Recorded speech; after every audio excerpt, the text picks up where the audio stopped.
Assalamualaikum warahmatullahi wabarakatuh. Perkenalkan, nama saya Nada Ahilia, program studi Pendidikan Guru Sekolah Dasar kelas 4C angkatan tahun 2018 Universitas Muhammadiyah Malang. Kegiatan peer teaching ini untuk memenuhi tugas akhir mata kuliah pembelajaran tematik sekolah dasar yang diampu oleh Ibu dosen Valistia Roisatul.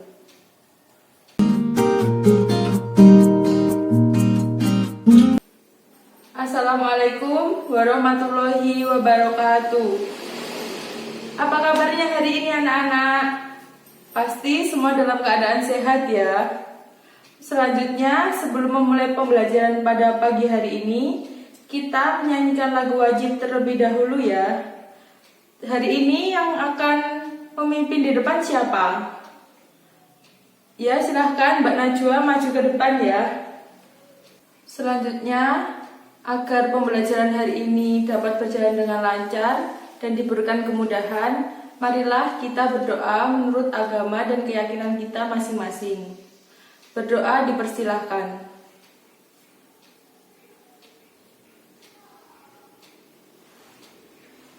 Berdoa selesai. Baik, selanjutnya akan Ibu presensi terlebih dahulu ya.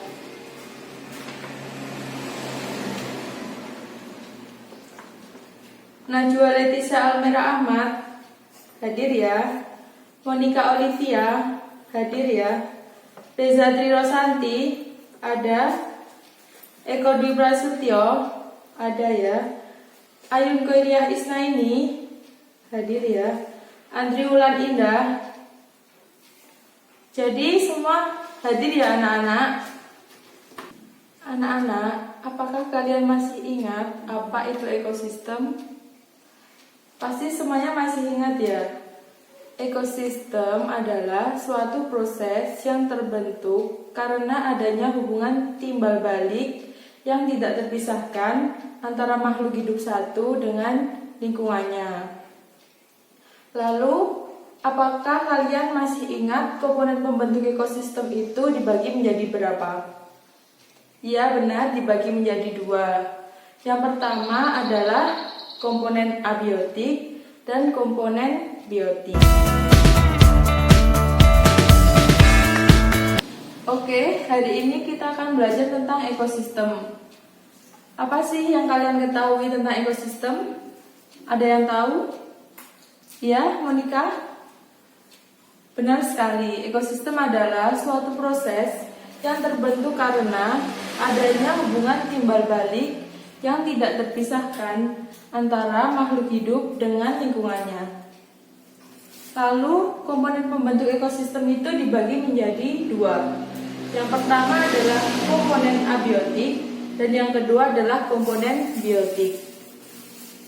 Komponen abiotik adalah komponen fisik dan kimia yang merupakan medium atau substrat tempat berlangsungnya kehidupan.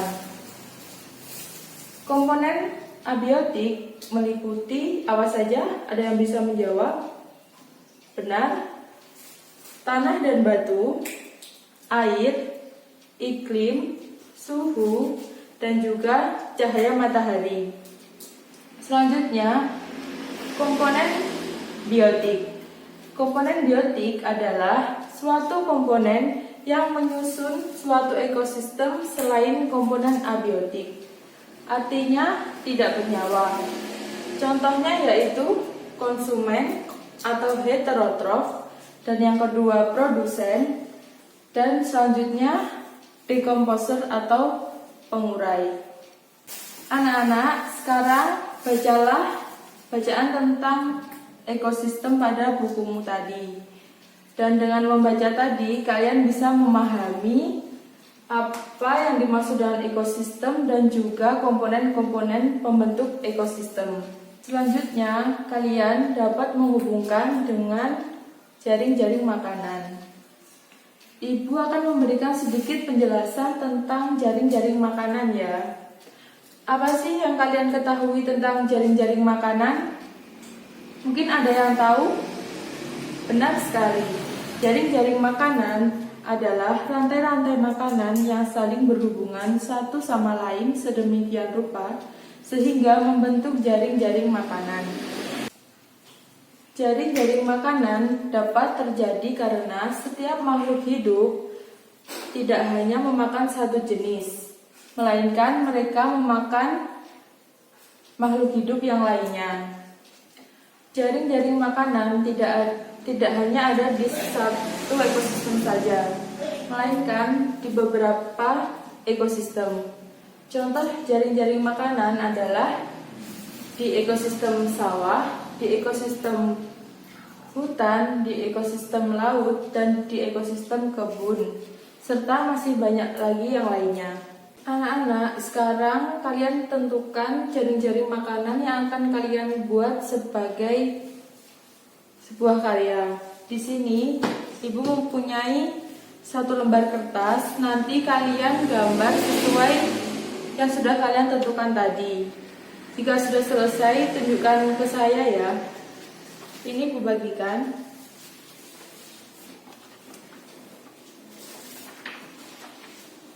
Gambarkan semenarik mungkin.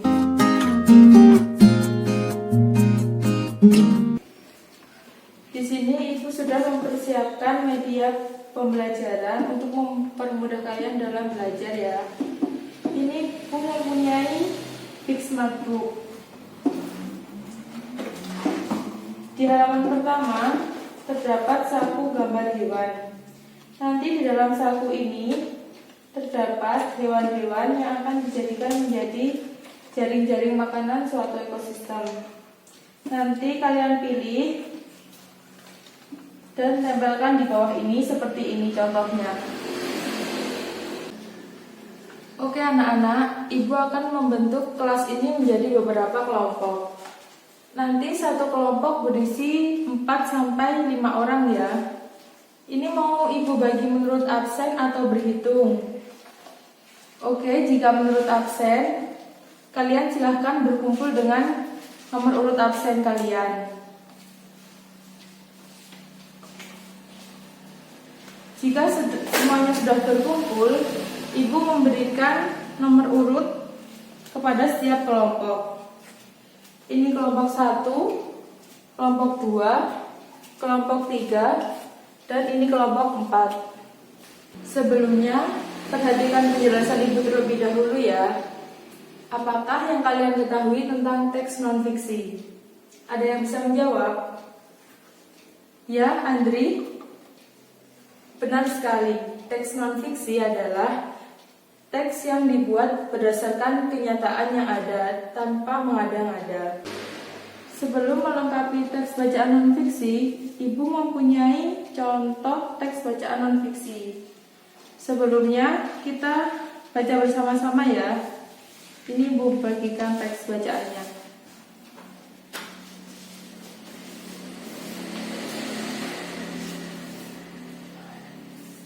Anak-anak, setelah membaca teks burung kutilang tersebut, Ibu akan memberikan sedikit penjelasan tentang latar cerita dan juga urutan peristiwa pada teks non-fiksi tadi. Apakah yang kalian ketahui tentang urutan peristiwa dalam cerita? Urutan peristiwa dalam cerita biasanya disebut juga dengan alur. Alur adalah rangkaian peristiwa yang direka dan dijalin dengan seksama dan menggerakkan jalan cerita. Alur dibagi menjadi 3, yaitu yang pertama adalah alur maju, alur mundur, dan alur campuran. Selanjutnya, apakah yang kalian ketahui tentang latar cerita? Latar cerita atau setting adalah keterangan tentang waktu, ruang, dan suasana terjadinya peristiwa.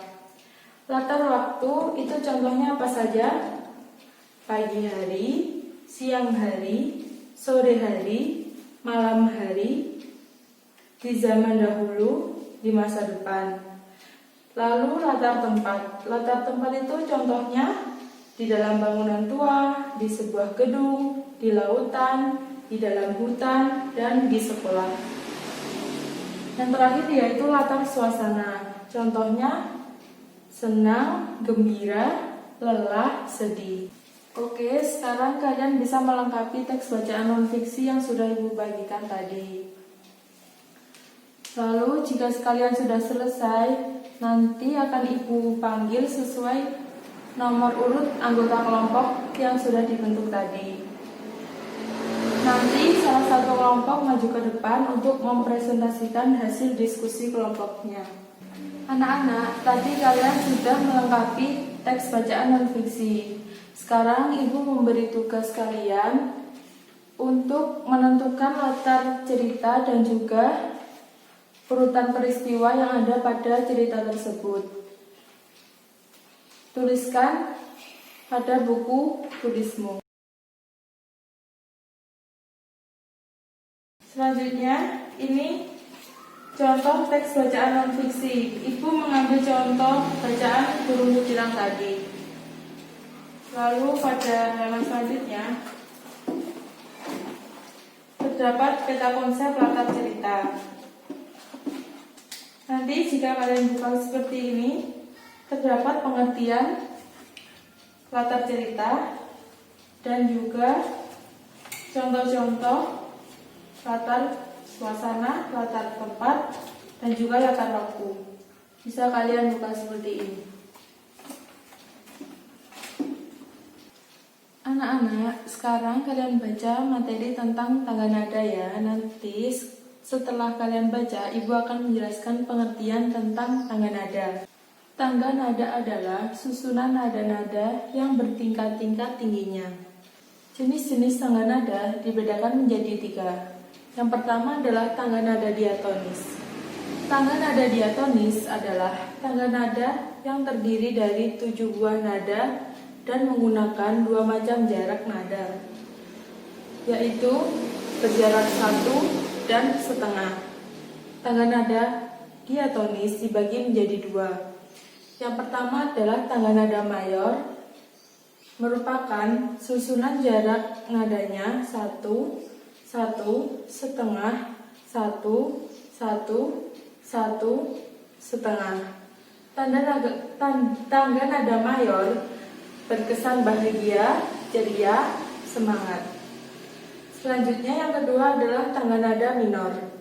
Tangga nada minor, susunan jarak nadanya 1, setengah, 1, 1, setengah, 1, dan 1. Tangga nada minor ini berkesan sedih dan kurang bersemangat. Yang kedua adalah tangga nada pentatonis. Tangga nada pentatonis adalah tangga nada yang menggunakan 5 nada pokok dengan jarak yang berbeda-beda. Yang ketiga adalah tangga nada kromatis, yaitu tangga nada yang menggunakan 12 macam nada dan semuanya berjarak setengah. Anak-anak, tugas kalian selanjutnya adalah menyebutkan contoh macam-macam tangga nada, tangga-tangga mayor dan minor. Tuliskan pada buku tulismu dan diskusikan bersama kelompokmu. Anak-anak, kita menyanyikan lagu Burung Kutilang pada tangga nada mayor bersama-sama ya.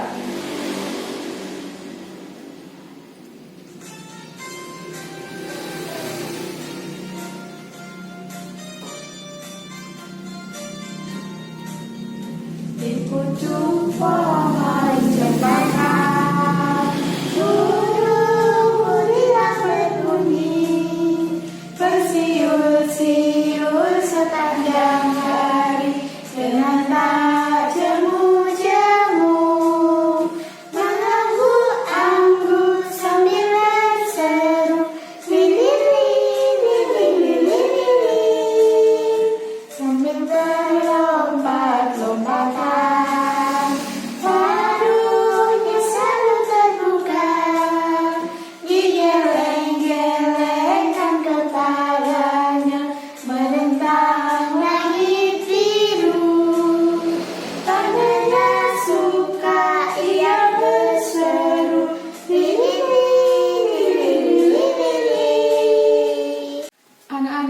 Seperti itu tadi cuplikan menyanyikan lagu Burung Kutilang. Bagaimana? Kalian pasti suka ya? Oke, dari pembelajaran hari ini, apakah ada yang ingin kalian tanyakan? Baik, jika tidak ada, pembelajaran kita cukup sampai di sini. Nanti sampai di rumah dipelajari lagi ya materi hari ini. Dan jangan lupa besok dipersiapkan dengan baik. Tetap jaga kesehatan ya anak-anak dan selalu bersemangat. Oke, pembelajaran kali ini cukup sampai di sini. Ibu tutup ya. Sebelumnya, marilah kita berdoa menurut agama dan kepercayaan kita masing-masing. Berdoa dipersilakan.